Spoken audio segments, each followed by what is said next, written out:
You are listening to the Optic Blast Broadcast, a hipster goblin media production. Previously on Optic Blast Broadcast, the broadcast dudes flew into the sun with Superman.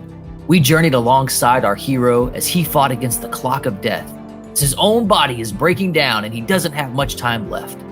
We explored the media event that was D23. We discussed Burger King toys and toy time and so much more.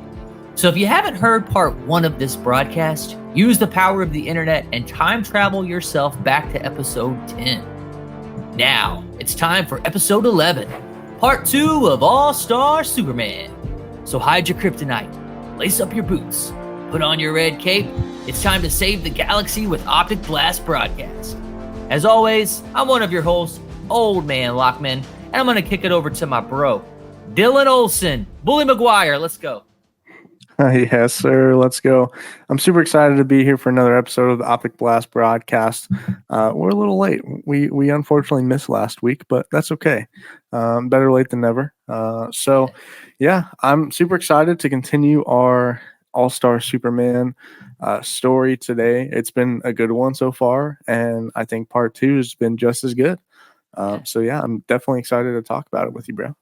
Yeah, man. That's All-Star Superman. You can't go wrong with the big blue hero, right? That is very true. That is very true. But before we do that, if you're a fan of the show, you know that we like to kick it off with some comic news beforehand, and we got some pretty cool stuff today to talk about. And one of those things is something that I'm excited for because it's kind of relates to the origins of this show. If you don't know, our very first episode we talked about X-Men 97. Oh yeah. And while me and Blake are not necessarily fans of the video game Fortnite, they are doing a collab with Marvel and the people over there with X-Men 97 and bringing a lot of those characters to Fortnite here pretty soon. I believe they might already have a couple characters already in there, but I'm not 100% sure. But definitely be on the lookout for this if you're not a Fortnite fan. Honestly, just download it. It's free. Go check it out. Go run around and play some of these characters. I'll throw it up on the screen here just so you can see a couple of them. The main ones that are going to be coming is Colossus, Jubilee, and of course, Cyclops. But these are some other ones like Gambit, Wolverine, Rogue, all these other Storm.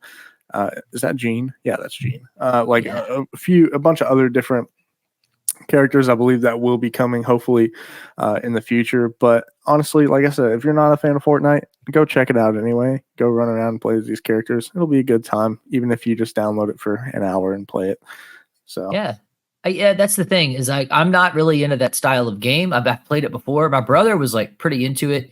But the coolest thing to me about Fortnite is all the crossover stuff they do, because it does make me go check it out to see what they've done. There's a really cool Magneto skin I saw in there one time where instead of the glider, like when they're coming down, he's like, I think he's levitating and there's like these metal stairs he's pulling up. It looks so sick. And then my brother has the Green Goblin skin. So he's like flying around on the Goblin thing. Oh, yeah. So like they've done Dragon Ball crossovers where I've seen like Goku Kamehameha somebody across the stage. So as much as like I'm kind of old school and Fortnite is not really my jam, I do think these kind of crossovers are totally worth checking out. And if anything, I mean, you could be Colossus running around with a machine gun, just taking everybody out, you know? Yeah, that would be super sick. But speaking of Fortnite and kind of sticking with this Marvel, I believe they're going to be doing a lot more collabs with Marvel. There's actually a huge collab going on with DC. So like not just Marvel, also a lot of Pixar, Disney, and Star Wars characters also are going to be incorporated into a lot of Fortnite stuff coming up. But sticking on the Marvel side of it, it's something I'm actually very interested. I thought it was super cool. But at the same time, it's I don't know, it's kind of crazy.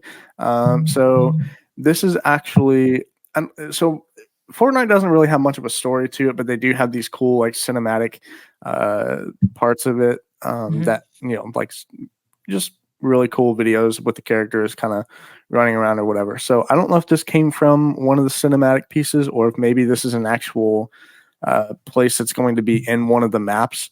But this is a look into the the Doom's. It's Doom's castle, like Oh, Doom okay. as in Doctor Doom, Yeah. and he has a throne in this castle, and this is what it looks like right here. Oh, snap. So if you can guess what that What happened to throne Thing, is, bro? yeah. So literally, his throne and his castle is the Thing, Dude, which I thought that was pretty interesting. If you're an audio listener, not a video, like go look it up and kind of there's a picture that you can find on the internet probably to find it. Like I said, I don't know if this is an actual location in one of the maps or if it's just from like right. one of the cinematic things, but I Dude. don't know. I thought that was pretty interesting and pretty cool. Mr. Clobber in Time got clobbered and turned into Yeah, a throne. That's what happened to him. yeah. So, I mean, maybe that's foreshadowing what's to come in the new Fantastic Four movie. Who knows? And maybe so. Or even just Doomsday with Robert Downey Jr. Could be. But speaking of Fantastic Four, something else I kind of wanted to talk about today was the set leak photos from the upcoming Fantastic Four movie Next Steps.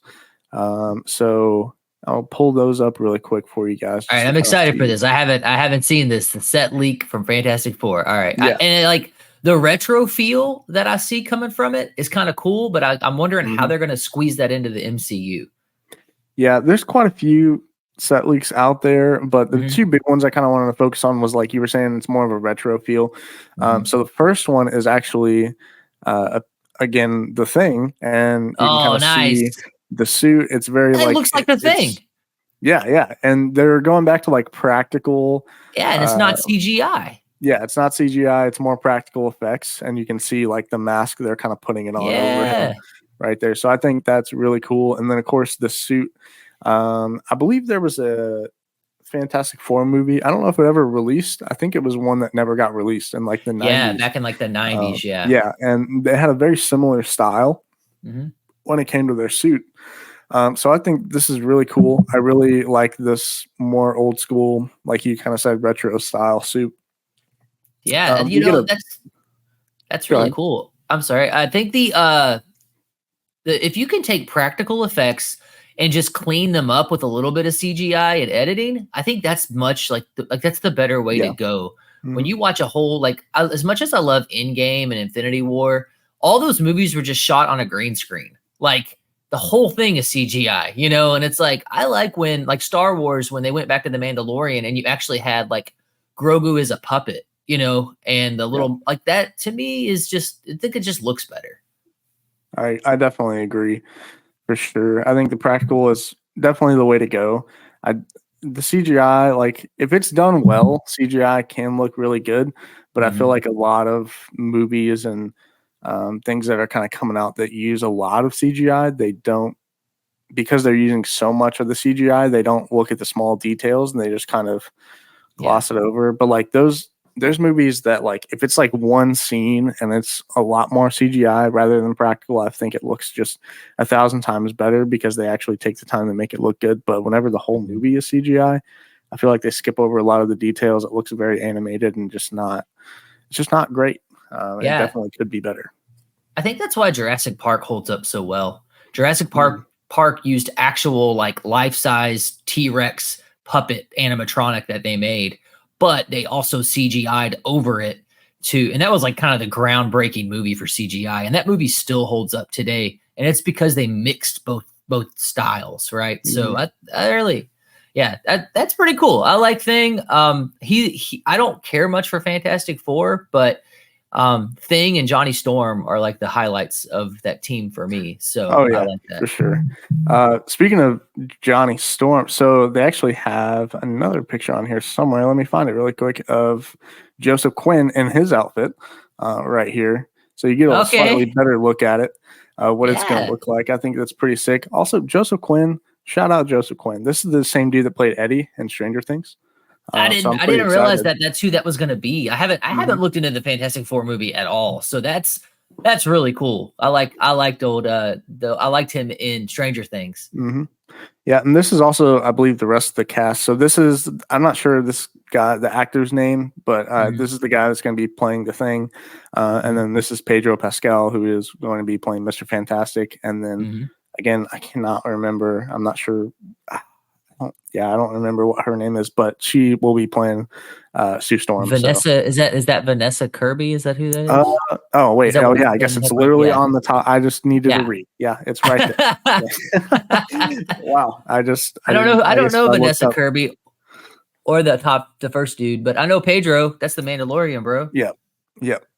Yes, sir. That is indeed the Mandalorian. So I'm pretty excited for it. I know you said you're not the biggest Fantastic Four person. I really liked the OG Fantastic Four. Like I love the early 2000s Marvel movies. So that early 2000s Fantastic Four movie I thought was perfect. I loved every second of it. I loved Chris Evans as Johnny Storm too. Yeah. I just thought that movie was phenomenal. People hated it, but that's okay. Yeah. Well, again, we talk about the generational divide, right? Like you grew up with those as your superhero movies, so they have they hold a better place for you, which is why we saw Johnny Storm come back in Deadpool Wolverine, you know? Yeah, that is very true. Yeah.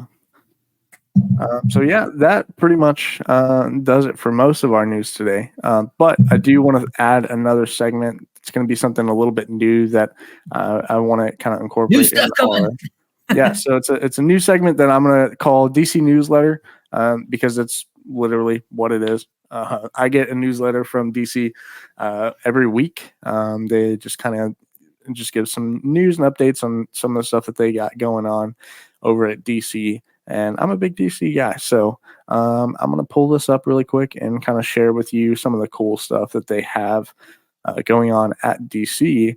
And so here it is. The first thing, speaking of Superman, because we're talking Superman today, it is the Christopher Reeves story. I'm assuming this is some sort of like documentary, I believe, on Christopher Reeves, Superman. So yeah, if you have a chance, like watch that trailer. You know, you listeners, check that out because I watched it 2 or 3 days ago. The trailer popped up in my news feed, and I kind of forgot how cool and how the groundbreaking Christopher Reeves was as Superman, and like what he meant to superhero movies, superheroes in general, and like he was just a super guy like in real life.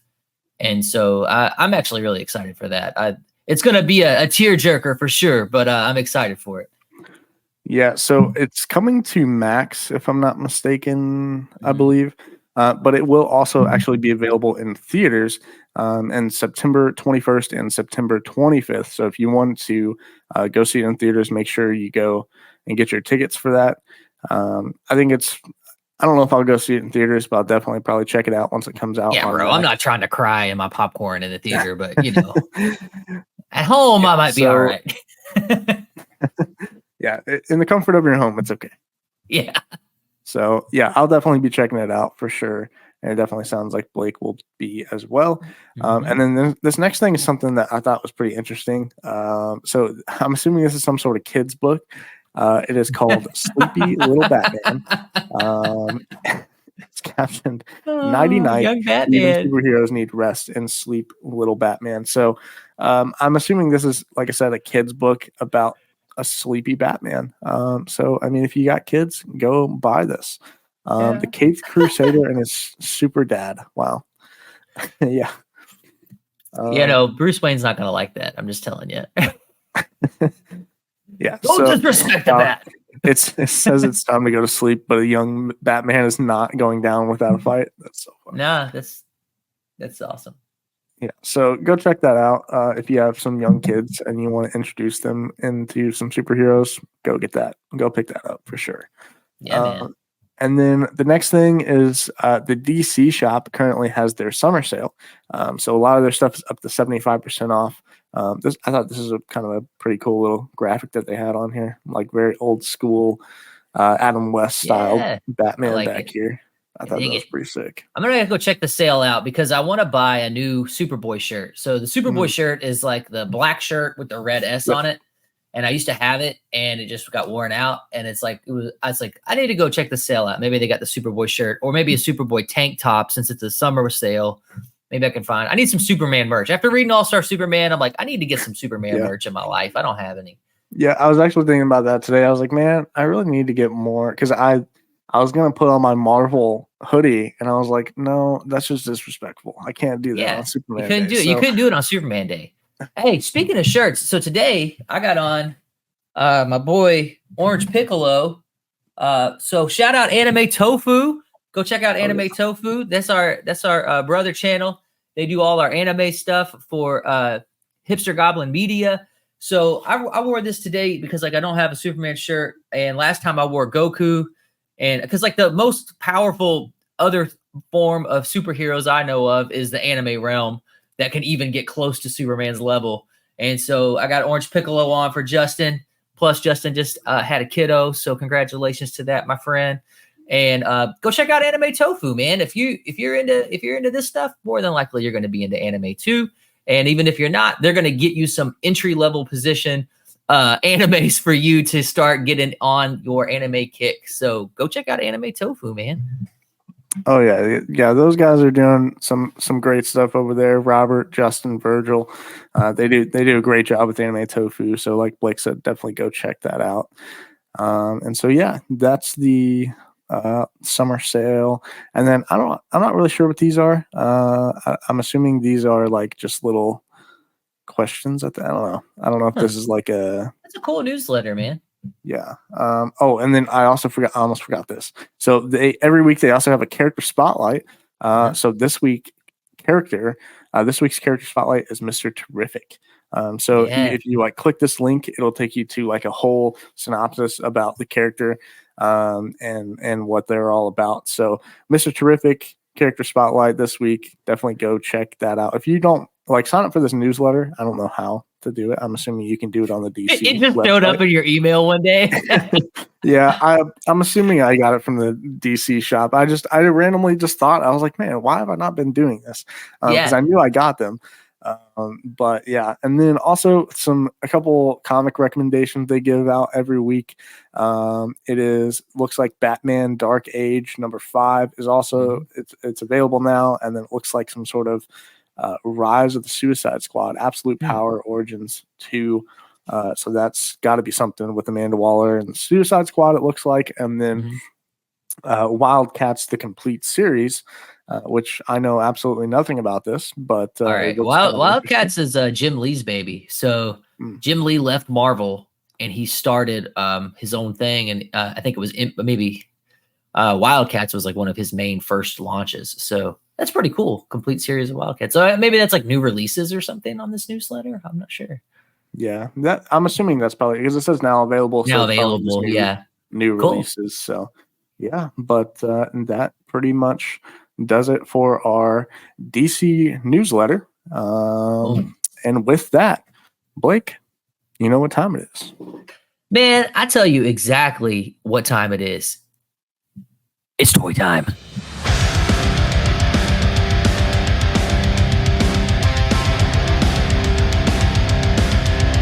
All right, so welcome to Toy Time. This is our segment, here at Optic Blast Broadcast. We love everything about comic books, all your superheroes, and especially the toys. Growing up with action figures, this is how you played with superheroes, right? So last week we kind of did like a Burger King. I got these Burger King toys that were really cool when I was on vacation.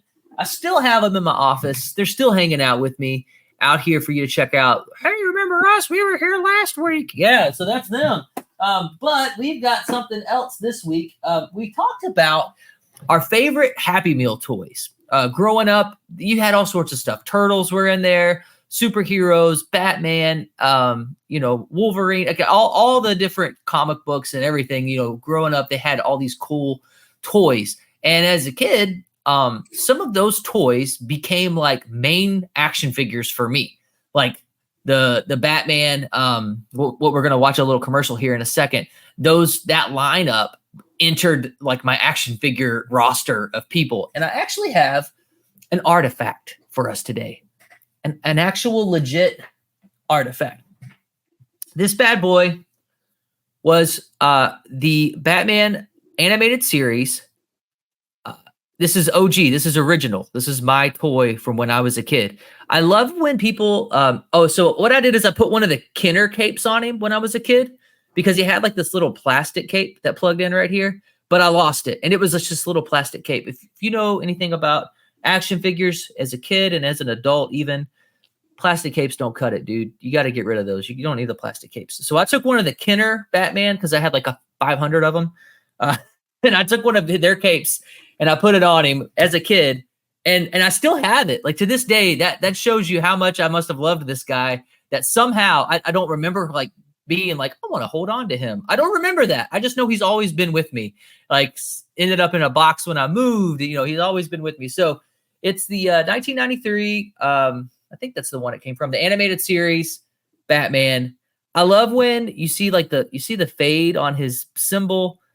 This dude has been played with a lot. I always liked this because they made action figures for this animated series, but I thought this guy just looked the most like the animated series Batman. He's a little smaller than other action figures, but I didn't care. I had him just throwing down with everybody. So, Dylan, I think you got that commercial pulled up. I want to show off this Happy Meal commercial so you can see back in 1993 what Old Man Lockman as a kid got hype about for McDonald's. Yes, sir. Here it is. Ronald, there's something terrible on TV. That is terrible. Let's find something better. Boom. Oh, that's a lot better. Thanks, Ronald. Oh, dear. Calling Unit 4. Two-Face is heading west on. Never mind. Batman Boom. got Unit 6. The Joker Fleming. City Hall. Never mind. Batman got him. Be advised. One action toy comes with each Batman Happy Meal you buy at McDonald's. All units be on the lookout for Catwoman. Never mind. Never mind. Batman saved the day. So that was the lineup there. And I have that Catwoman too. I found her in the toy box too. I forgot to bring her out, but she's in the toy box as well. So I still have the Batman and Catwoman from that series. So like I said, Toy Time is all about like fun stuff like that. It's fun to find those old retro commercials and check them out and get a little bit of nostalgia hit on there. So we kind of like left off last Toy Time with a question, and it was like, Dylan, what is your... And he's like, you got to give me some time to think about that, man. It's a lot to go through. So it's time to break the suspense, Dylan. Everybody's been waiting like 2 weeks for this. I know people were at home just sweating it, being like, what is Dylan's favorite toy? I don't know. So hit us, man. What was your favorite Happy Meal toy? Yeah, I know you guys have been waiting like 3 weeks now, especially since we pushed back the episode a week. But so listen. I'm a big Star Wars. I'm a big Star Wars guy, and so around the time that the Clone Wars was coming out, McDonald's released these really cool little figure. It's almost like I don't know if it was. I can't remember if it actually was a bobblehead, but it was almost. Yeah. It was almost like in that style, and they had their whatever ship that they were on was like underneath them, and then they just had like the head of the character on the top. So I got a picture kind of pulled up right here. Yeah, dude, I remember those. Yeah. So you got like the Ewoks, you got C-3PO, you got Boba Fett, you got Luke, Obi-Wan, Anakin, like all these characters. Asajj, was that Captain Rex? So yeah, a lot of. I thought these were probably one of the coolest things whenever they came out. I used to have, I think I had the Obi-Wan one when I was a kid. I really wanted the Anakin one, but I don't think I ever got that one, unfortunately. Yeah. Is Anakin in the Millennium Falcon? Yeah, I do find that a bit Or is strange. that Han? I don't know. Or maybe that is Han. Wait, maybe that on is Han. Maybe I assumed it was Anakin because of the hairstyle. The hair? But maybe that's Han. On the far right, the little clone trooper or whatever, I worked at Book of Music Exchange. We had him taped to the top of the register. So as people were checking out, there was this little, and I never like really realized where he came from. Like one of the employees just like stuck him up there and he just stayed there forever. So that's awesome. That's like, man, that's really cool. So that's your favorite one. That's your lineup right there. Yeah, I think so. That's definitely the one that I remember the most, having some of those as a kid. So yeah, that's apparently, according to this article, they're like real expensive now. Oh yeah. It looks like it's probably in the top 15, hopefully, which is pretty sick for Star Wars. I mean, well, dude, anything with Star Wars on it, it's money, Yeah. Even in today's acolyte world, still Star Wars stuff makes money. Old Star Wars stuff makes a lot of money. Yeah. But anyway, so I'm not gonna invoke the wrath yet. We're getting there, guys. We're getting there. We're gonna just keep dropping teasers, and then we're just gonna go full throttle on that thing. But anyway, so yeah, that's toy time. It's always fun to look into old nostalgia toys, and go through it. You know, hey, in the comments, when you go on YouTube, in the comments, sound off, man. Tell us like what are your favorite Happy Meal toys? Like, remind us of some we've forgotten about because there's been so many awesome ones. It was like really hard to pick a best one. So in the comments, hit it up or hit us up in Discord. We'll start a chat about that. What are your favorite Happy Meal toys? You know, it doesn't have to be comic book related. You got something else like there was a Looney Tunes one where they were like Looney Tunes characters, but they also turned into DC characters. So like Bugs Bunny snapped on a Superman suit and Taz snapped on a Flash suit. And I almost picked that because I had all of those and I really liked those, but I had to go with Batman because plus I still have him. He's still here, so he must have meant more to me. But all right, well, hey, that wraps it up for Toy Time. I think it's time to take a break, and then we're going to come back. And when we come back, we're going to break into All-Star Superman. All right, break time. Let's go.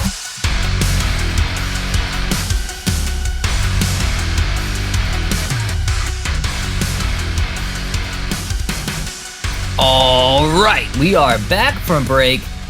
It's time to get into All-Star Superman. Before we break into part 2, I kind of wanted to bring something up. Something I kind of realized reading All-Star Superman, and it's something I kind of came to over the years as a comic book fan. I really like people like, if you go back with Justin, even back to when we worked together at Amazon, I've always been kind of a Superman hater. Like, I just wasn't much into the guy. I liked him as a little kid, like the Christopher Reeve movies when I was a little kid. But as soon as Batman came out, I thought Batman was so cool. Superman has always been kind of like lame to me, right? But there was a Death of Superman comic book run when I was a kid that I did collect and I still have.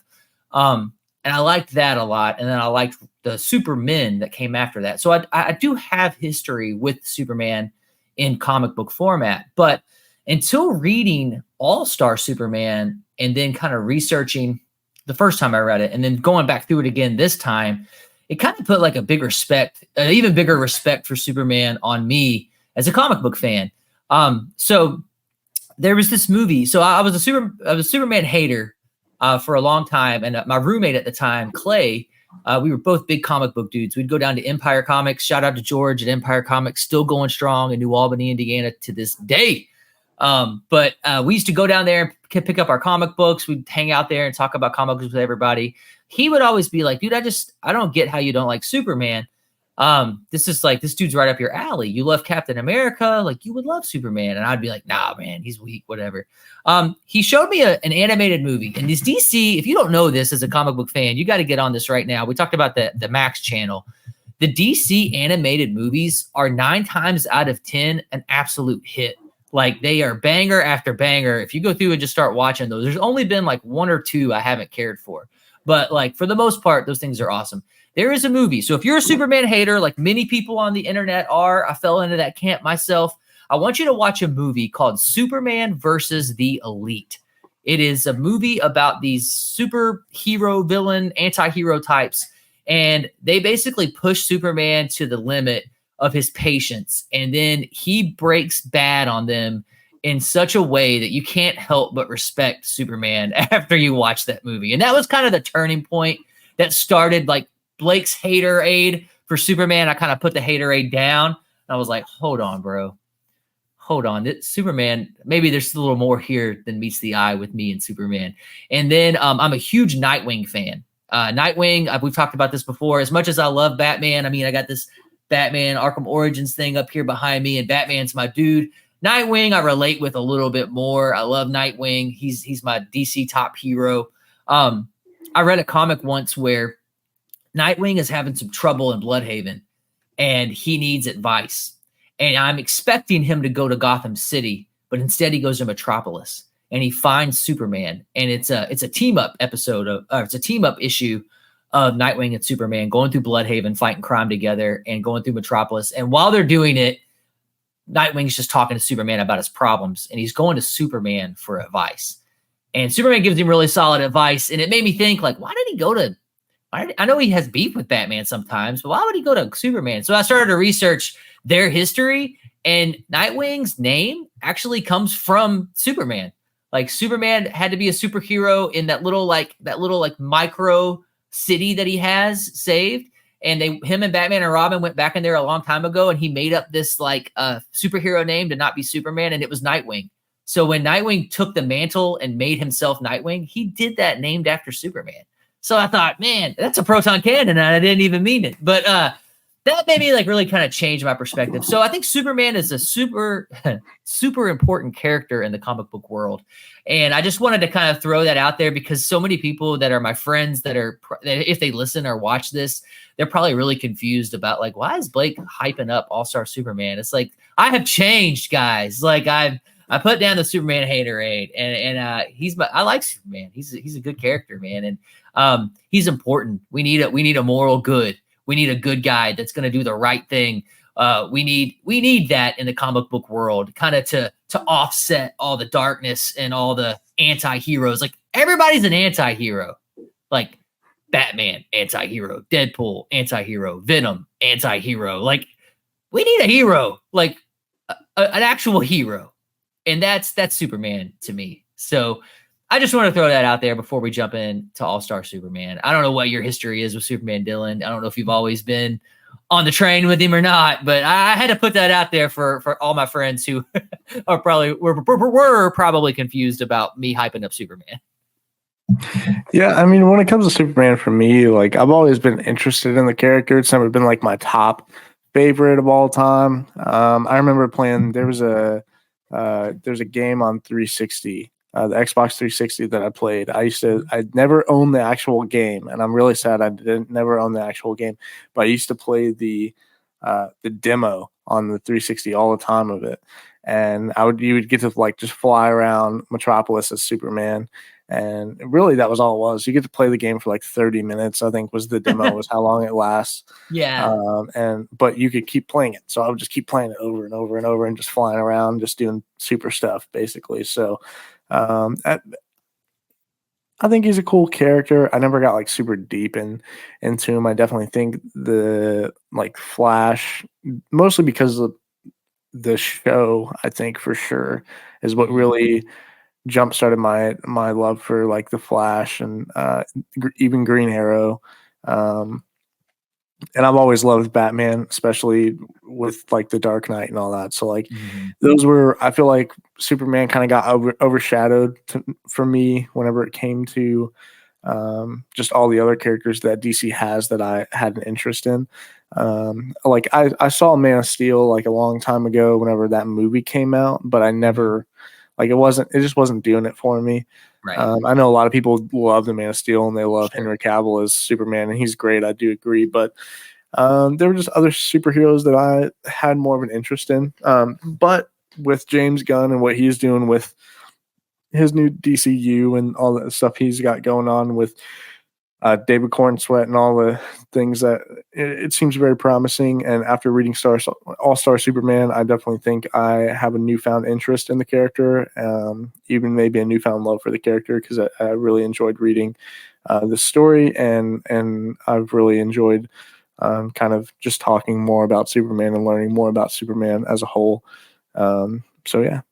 Yeah, man, I'm with you. And plus, one thing I think I don't know if we brought this up last time or not, but you got to think, dude, Action Comics, #1. I mean, he's the original. Like, he's the blueprint for what is a superhero. It's Clark Kent, dude. It's Superman. So I can't argue that he's the first, you know? So, whereas like Zorro was like the kind of kickoff for Batman. Zorro kind of like started all that, but Superman was the first super powered. The image of him picking up that car with the cape. I mean, that was new. No one had. That's Superman. So, all right. So that's kind of our little disclaimer, or maybe not a disclaimer, but just like our kind of hype up of like why we're backing Superman so hard. You guys got to read this book if you're a Superman hater. Watch that Superman versus the Elite, because that'll change your mind about him. And then also read this book. This book is awesome. All right, so here we go. All-Star Superman. Last time we left off on All-Star Superman, we were getting into the Bizarro chapter. Let me flip through. So we're kind of to catch us up where we are is Superman did a mission into the sun, and it basically overloaded his cells. He's more powerful than he's ever been before, but he's slowly or quickly actually dying. And he has several feats to accomplish before he passes away. And we're kind of catching up with him on that. So he ends up on the Bizarro planet, I guess you would say. I guess it's a planet. I think that's where we're at, right? Yeah, that's where it kind of starts off. This Bizarro world that's shaped like a square. And he ends up fighting all the Bizarros, and ends up falling into the gravitational pull of that planet. The Bizarro stuff is weird to me. Like, they talk backwards, and he gets stuck there. He's like saving the planet, our planet, but then he gets stuck there, and they talk backwards. But like, here's the cover of that here. But I'm not a big fan of Bizarro or Bizarro World or any of that stuff, but I really liked this. Even though I don't like all that, I'm not really into that. This was a really cool episode. It was a cool issue because Superman basically gets stranded on Bizarro Planet. And it's episode 8, Us Do Opposite. So they talk backwards. They're just weird. I don't know what to call them other than that. But one thing I really liked about it is that Superman basically gets to flex a part of him that I didn't know about. I didn't, I guess, really think about it. His mind, his intellect. So he's trapped on Bizarro Planet. They can't get out. He can't get off the gravitational pull because his powers are not working there due to I guess it's the lack of the yellow star. And plus he's just kind of going through it with all the radiation he's overloaded with. And he's trying to get off. He wants to get back to Earth from there. And there's also other stuff going on with the sun in itself. Our actual sun is dying.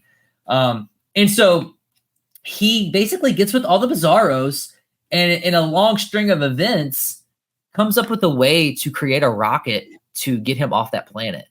So how does he escape the gravitational pull of the planet? He just starts speaking Bizarro speak to them, and he's basically gets their help to build a rocket. He makes blueprints for a rocket. He just picks it up and starts writing, and he writes out these blueprints, and he's like, yeah, all right, here we go. I need you guys to help me build this rocket. And they all speak backwards. So instead of cheering him on, I like this. They're like, boo. But that means they like the idea. Mm-hmm. And he's like, me am no say, you all no work to no build rocket. Sit and wait all night. Rocket am totally non-constructive waste of time. It's hard to read that and understand what is Superman doing, but it's just funny how he totally jumps right into that. But we're going to go into this segment a little early because this leads you right into a little segment that we like to call Proton Canon. That's right, Proton Canon. We like to find out what's canon, what's not, maybe unveil some facts about comic books that you didn't know about. And this All-Star Superman hit me with something I never thought about before. How smart is Superman? He's really freaking smart. There's a line in here where he says, I am the son of a scientist. And you think about his parents were scientists on Krypton. Krypton was a whole planet of scientists. So they're all super smart. They were so smart, they accidentally blew up their own planet with their with the way they were doing things. But it hit me when he said that to research, how smart is Superman anyway? And geez, man, this dude's brain is basically a supercomputer. So in a matter of time, he gets this rocket together. And if you know the Bizarros, it's like having a bunch of cavemen work for you. And he tells all them to build this rocket, and he makes the blueprints like that.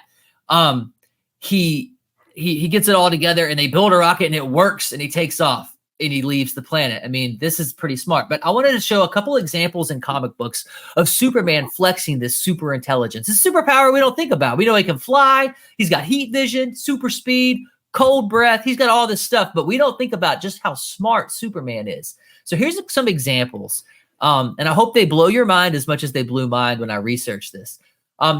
He once read every medical text ever published in a few seconds. and he used all that knowledge to perform surgery on Lois. Like, dude, he like Lois needed surgery. She's gonna die in a few minutes. He flies over to the medical library, reads everything in the library in a few seconds, and then he goes and does the surgery himself and saves her life. Like, dude, what the heck? 2, his heritage. Superman's father and his family roots come from a long series of the best scientists on Krypton. The Kryptonian civilization was one of the most advanced civilizations in the entire universe, and that's his bloodline. They used crystals to store as much information as they could get their hands on, and all of this knowledge is stored in the Fortress of Solitude. We see that in this comic. Even without superpowers, Kal-El can use this massive amount of knowledge. He has data on all the universe, and if he can read the medical text in a few seconds, you know he reviewed all the data of all the universe. So he basically has like all the knowledge of the Kryptonian race in his head. That's huge. His fortress is a zoo. He's got rare animals and creatures from all across the universe, and he knows what they are, where they're from, and what they do. No one on Earth has this kind of knowledge like he does. He knows advanced alien tech. He knows advanced robot tech. He's got weapons in there that no one knows how to use but him. He built all those robots that are in the Fortress of Solitude. I mean, Superman is like a tech, like we don't ever think about this part of Superman, but like we think Tony Stark is super brilliant and he builds all these awesome Iron Men and robots, but like I don't think he can really get on Superman's level here with his knowledge of the universe. Like Tony Stark in the MCU was blown away when he found out there were aliens, right? Like Superman is an alien and he knows all about all the galaxies and universes. He's capable of reaching out. In this book, he reached out to multi-dimensional Superman. He time traveled. He built that rocket out of blueprints and scraps that he made like that. This dude is super smart. There's another example where Batman shows him a drawing. Superman drew a drawing. He X-ray visioned into Metallo's brain. And then Superman, like X-ray vision, they're trying to figure out what's going on in Metallo's brain. Superman just hand drafts it real quick and hands it to Batman. And Batman's like, this is a perfectly detailed, like this is better than an X-ray or an MRI. And he says, I wish I had a super brain. Batman says that to Superman. Superman's like kind of humble about it, you know. He's like, oh, you know. And then in Action, my last example is Action Comics number 7. It says that Kryptonians have a level 8 intelligence compared to humans. Humans have a level 3 intelligence. So humans, compared to a Kryptonian, is considered a primitive species. So that's like the level of intellect that Batman is on. A few examples: Batman and Lex Luthor are level 8 intellect in the DC universe. So Lex Luthor is one of the smartest people in the DC universe. Batman's one of the smartest people in the DC universe. They're level 8, right? Compared to human, or this system, this is just on like the raw computing brain power and their capacity to process information. Brainiac is a level 12. Superman is level 10. So just as far as raw power goes in the brain, Superman's smarter than Batman and Lex Luthor. And he's just below Brainiac, who is the smartest DC thing that there is. So not only can he process this information, he retains it. Even passively, he can just see stuff and remember it. So I really think this Proton Canon is important because the comic book world is absolutely sleeping on the fact that Superman is a genius. His intellect is through the roof, supercomputer, super brain. The dude is brilliant, and he's top tier of smart heroes. Never did I know that before I read that line that he said, I'm the son of a scientist, and I decided to deep dive that. And I'm like, whoa, man, that's another respect for Superman on that. So that's the end of Proton Canon. Now we're back to All-Star Superman. We know he's smart. And, maybe he was even a little smarter in this because he was like supercharged by the solar cells, but that's where we go with that. He gets off of there.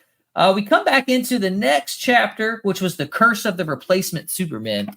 So, Dylan, you got any thoughts on the Curse of the Replacement Superman here? Yeah, so I think this was probably one of my more favorite chapters of this back half. I think, Superman kind of comes back and from bizarro world or underverse or whatever it's called, and he comes back to these two Kryptonians who have showed up to Earth and are pretty much they're wanting to take it over almost. Like they see the humans as like, as you were saying, like a primitive species, and they're like, man, like we lost our homeworld, but we can just take this one over pretty much. And Superman ends up approaching them because he's really excited. Actually, he's like, man, there's two Kryptonians, like two people from my homeworld, like I want to meet them, you know. So he kind of goes off and he meets them and he starts talking to him. He's like, you know, what brings you guys here or whatever.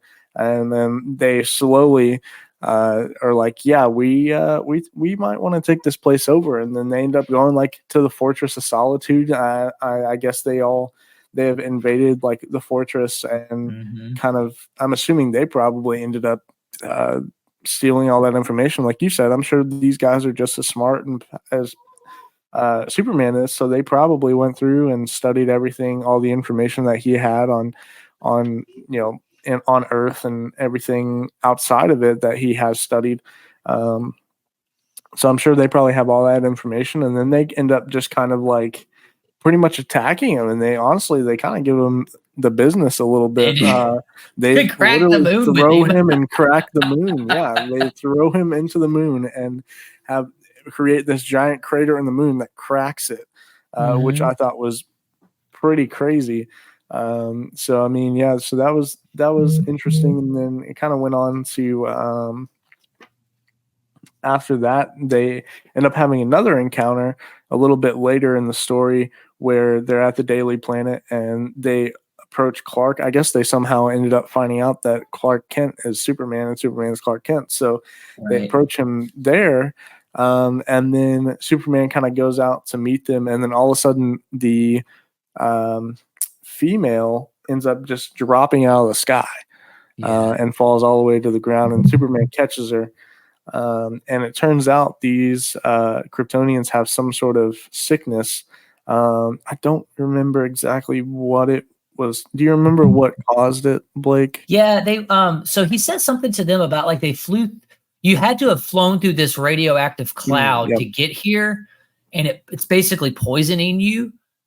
It was bothering me, but like he's lived there for so long, I guess maybe the yellow sun has like got him through that. But they like collapse, and they're basically like they're poisoned and they're like dying.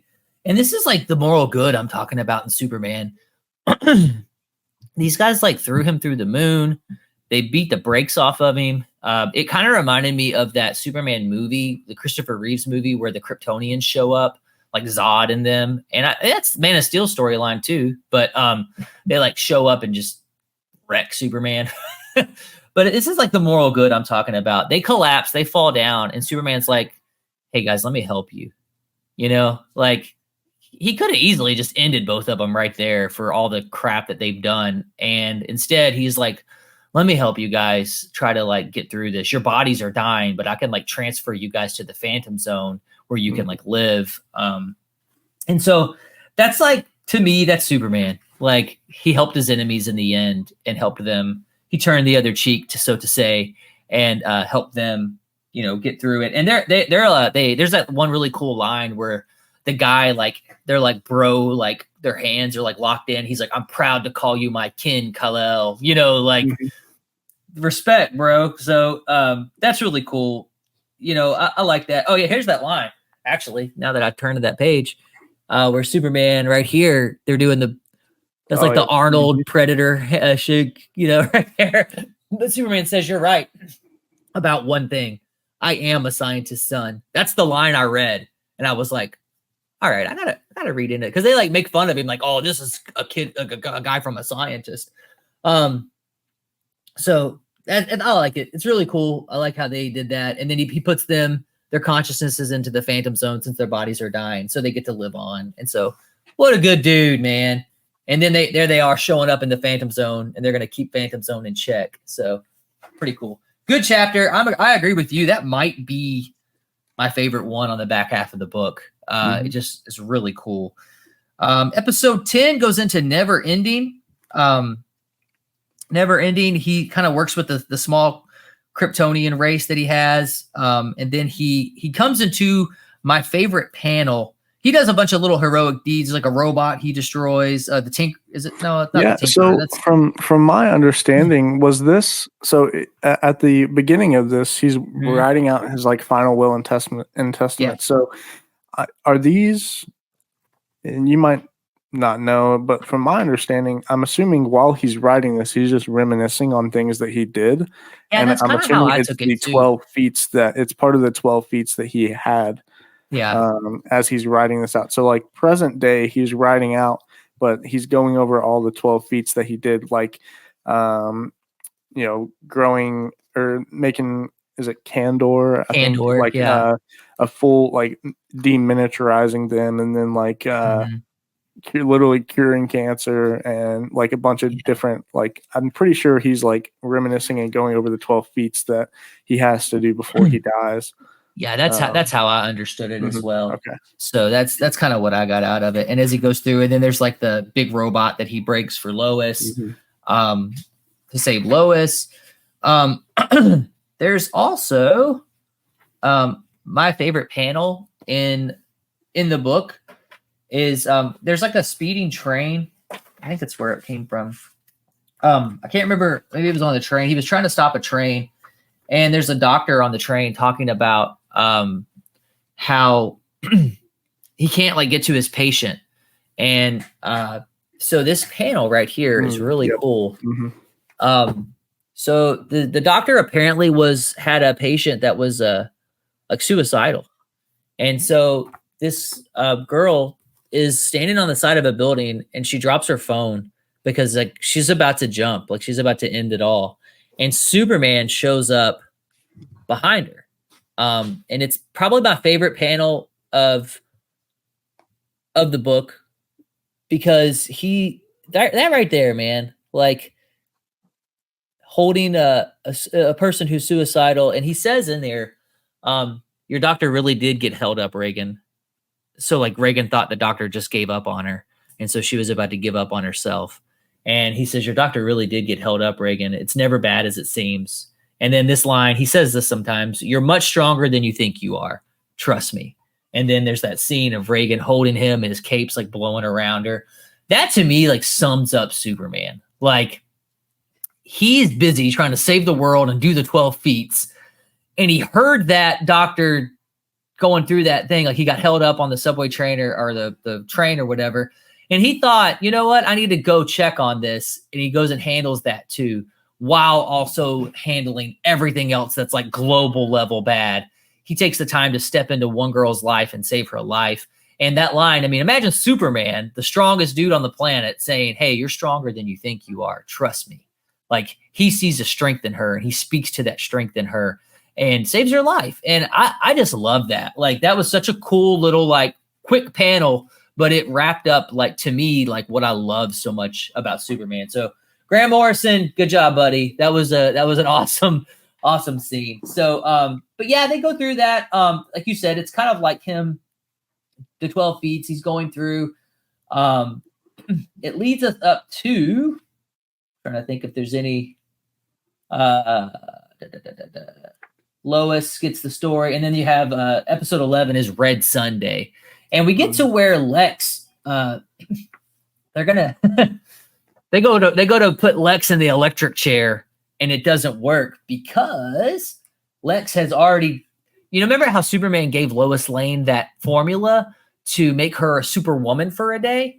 Lex gets that. He makes it himself. And he becomes like Superman for a day, basically.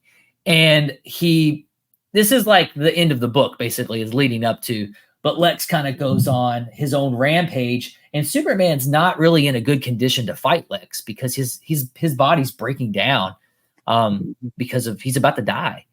So they call that Red Sunday.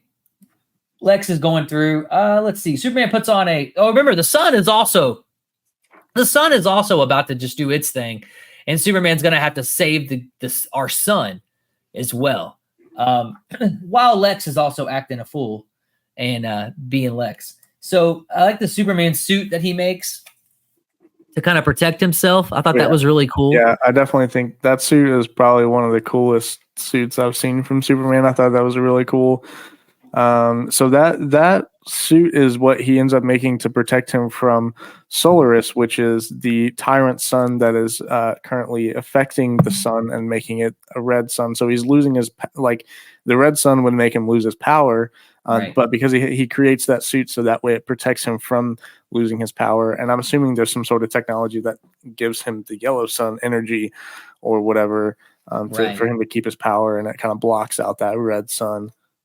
Yeah, because Solaris is trying to like eat the sun or destroy the sun or whatever, and then the Sun Eater, which is in like one of the first episodes. Yeah, they call them episodes in this book.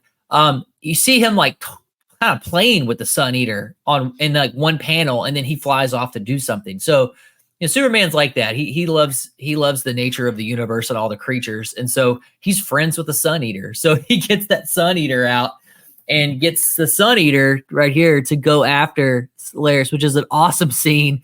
And I thought that was cool because, like, when I first read that panel with the Sun Eater in it, I didn't know that's what that was. I was like, he just is hanging out with some creature in space and is like, hey, later, buddy, I gotta go, So that's cool to see that thing come back, meet Sun Eater, and boom, there he goes. Yeah. Solaris ends up actually killing the Sun Eater. Oh yeah, Superman goes on like an absolute rampage, and he's like, "You killed him!" And and then from there, I mean, he's like, he just gives Solaris the business after that, and he's like, he like channeled every last little bit of energy he probably had in that moment, and just absolutely destroyed Solaris, and then ends up actually burning up his suit, and he kind of like disappears at the end of that little sequence there. Because Solaris ends up going all the way, it ends up falling back down to Earth and crashing into a building. And then we see like this little panel where it's just the suit and all dissolved and Superman's not there anymore. Yep. Which I think that was pretty cool. Yeah, his suit was shredded, dude, after that. And then that's when Lex shows up, and Lex's niece is like a weird character. Like she's this sadistic little, I don't know, sidekick or something. But it goes up to Lex. Like, I like this picture or this image right here remember, Lex is like Superman power level now, and he's going to take over everything, basically, is his idea. And then so Superman shows up with the gravity gun to fight Lex because his powers are pretty much zapped at this point. So that's kind of a cool place to write from, I think. When you get to episode 12, a cool area to write from is Superman not having his powers, and like, what does he do in that? Like, he doesn't have much of his power left anymore after fighting Solaris. After fighting Solaris, he comes in and he delivers his news article about Superman being dead to the Daily Planet. And so another cool little snippet at the end of whenever he was writing his will and testament, it says at the end that he leaves with Clark Kent the article of the century or something like that, and it's about Superman being dead. And so like people are asking him, he's like, how do you know Superman's gonna die? He's like, well, I already had it written. And so but he ends up actually like just passing out. Like here he just like passes out, and then that's when Lex just crashes into and then right before we get that panel that you showed where Lex is just standing there, and so then all of a sudden that's whenever I believe, we get like, because going into that, we get the little sequence of Superman being like in some sort of unconscious state, and he's talking to Jor-El in some sort of different, I don't know if it's like a different dimension or some sort of, it says neo consciousness. And so he's able to kind of speak with him, and he's like, pretty much, I mean, they go on like they have like all this dialogue about, what, because Superman's worried. He's like, if I'm dead, like that means that Lex is, still alive and he has his powers and all this other stuff. And he tells his dad, like, I have one more labor. Yeah. Like, but if Superman's dead, I got one more thing to do. Right. Yep. Yeah. Yeah. I remember. And then pretty much at the end of that, though, his dad's like, here, the choice is simple. hold on, sorry. It says to remain at play within the field of living fluid consciousness or to turn and face down evil one last time. Yeah. And so I think that line was pretty sick. And of course, he ends up choosing to do his one last feat, which is pretty much defeating. Well, I believe the last one isn't necessarily, is it? I think it's the formula to make Superman 2 is technically the last one that he has to do. Right. If I'm not, or maybe it's the artificial heart. Yeah, it's the heart for the sun. I think is actually because he's supposed to him going to build the yeah. sun. Yeah, that's a little bit later. So yeah, he ends up deciding obviously to come back. So he comes back to consciousness and ends up fighting Lex. And like you were saying, he's using that little gravity gun because he kind of like surprises him, and Lex is like, "Oh, Clark Kent. So like, what are you doing?" And he shoots him with the gravity gun. And at this point, I don't think. Does Lex know that Clark is Superman? I don't think so. I don't think he really figures that out because he says he blasts him. Remember, he hits Clark blasts him with the gun. And he like gets up and he's like, yeah. Kent? And then he's like, yeah, there's an amazing idea. I should be writing these. And then I don't think he knew up until maybe that point. Well, I think everyone thinks because I'm pretty sure they talk a little bit more. They think he's using Clark Kent to hide his identity. Yeah, it's not. They're like, oh, that's not actually Clark. Clark is right. He's hidden safe in Clark's off somewhere. Superman's pretending to be Clark. Solitude. Yeah, which is it's a fun idea. Like, oh, Superman's pretending to be Clark so he can sneak up on Lex. It's like, okay, I guess that works, guys. That'll keep the secret identity. There's a really cool part. So I kind of want to talk about the ending of this. Superman and Lex battle it out for a few. Superman's not really fully powered, and Lex is. So Lex is beating the brakes off of him.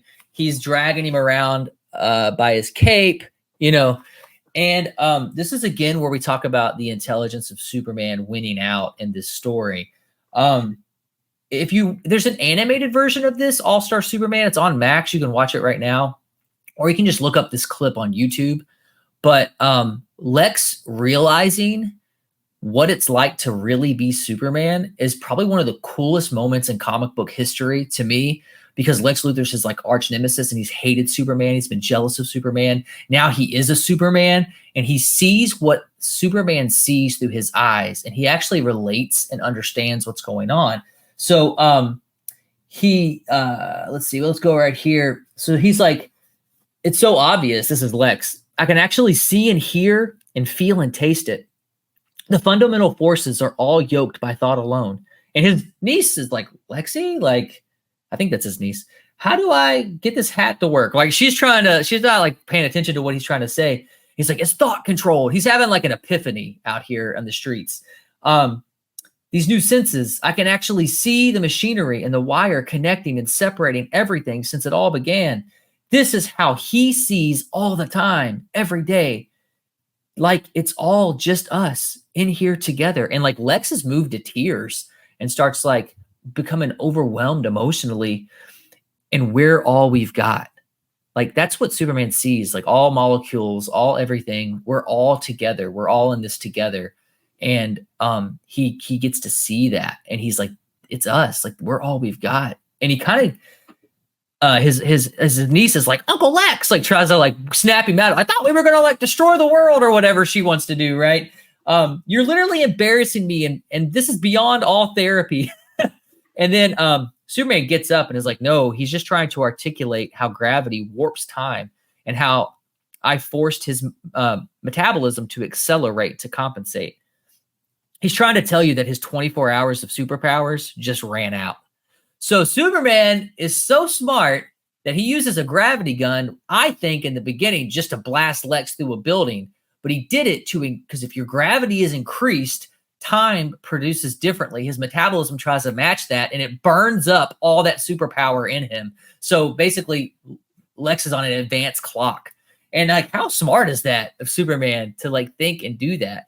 And it kind of was cool because Lex got to see for a second, like, man, Superman's not wrong. Like he's doing the right thing. He's the good guy. And then this is probably one of the coolest scenes is Superman just freaking decking Lex. Mm-hmm. Yeah, but what he said, I like what he says. He says yeah, the brain beats brawn every time, which I feel like that's almost like a slap in the face to Lex Luthor, because Lex Luthor is a genius at the end of the yeah, day. But exactly. he's jealous of Superman that he has all these powers, and he's like, I want that. I want to be able to have what Superman has, but he doesn't realize and recognize what Lex has himself, and that's a genius level intellect. Like you said, he's Yeah, level 8 intellect, which is genius.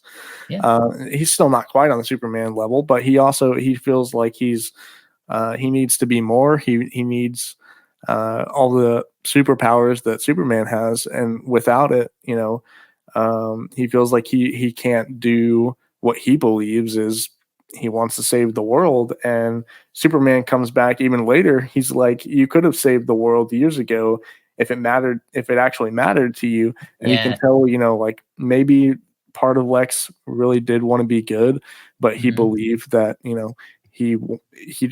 he couldn't just use his intelligence. He had to have all the strengths of Superman. But if maybe Lex would have just kind of humbled himself and realized and recognized what he had, maybe he could have actually done some good. But clearly he was just too power hungry and wanted all the power instead of, utilizing what he already had. So I feel like that whole page as a whole was really good. Yeah, and it wraps up Superman and Lex awesome. Like Lex basically saying like, I could have saved the world if it wasn't for you, and Superman being like, hey, if you really wanted to save the world, you could have done it a long time ago. And that just shows you that's just perfect like pairing of those two right there. So again, Grant Morrison, awesome job, bro. You did it. You nailed both the characters. After that, Superman and Lois have a little like loving embrace because he's about to explode, he's just the solar energy's coming out of him and he's about to die. So he has one more thing to do. He flies off to the sun, and that's to build the heart of the sun and fix the sun basically and save everybody in our galaxy, the Milky Way, right? They have a memorial for him, and they kind of talk. They kind of talk about like, I wonder what's going on. And Lois says like, maybe some people still believe it, but I know he's up there building an artificial heart to keep the sun alive, and he'll be back when he's done, Jimmy. And when he's done, he knows where to find me. So Lois is going to wait. She's going to wait for Superman. She knows he's not dead. He's going to go build the heart of the sun. And this is like one of the iconic images here of him in the sun. So, not only, again, this dude knows how to build a heart for the sun to keep it running again. Like, yeah, dude, genius. So the final pages end with that same scientific team going about Project 2, where they could build another Superman to keep the world safe. So that's All-Star Superman. I love it. I think it's awesome. Probably one of the best graphic novels I've ever read. Easily. I don't know where I'd rank it, but it's up there. It's really good, and it really brings Superman to life for me. I'm going to say if it's out of scale of 5 out of 5. I don't think it gets any better than that when it comes to a graphic novel. I would agree for sure. This is definitely one of my favorite ones I've read, and I'm glad that we finally got into it. This is one that I was really looking forward to for a long time. So I'm very glad that I've finally got around to it with the show. So, yeah. Awesome, dude. All right. Well, hey, that's been our All-Star Superman. Thanks so much for joining us and going through 2 episodes of All-Star Superman with us. By now, I hope you've really kind of gotten into it. Maybe we put a little bit of respect on Superman for you. If you were one of those fans like I used to be, who threw haterade for no reason at him. But now we're going to look at next time. We're going to go into a character that I love very much. That I know Dylan also loves very much. We're going to stick to the DC universe. We're going to stay in DC for a minute. And we're going to go down to Bloodhaven. And we're going to check out what our boy Nightwing was up to. So Nightwing, Robin, graduates, leaves Batman, and goes off to be his own hero. So join us next time as we dig into Nightwing, Bloodhaven, the Bat Family, all that fun stuff. I hope you've had fun with Superman. I know I did. So, all right. Well, thanks for listening to Optic Blast Broadcast. Dylan, up, and away. Let's go. Let's go. See you guys.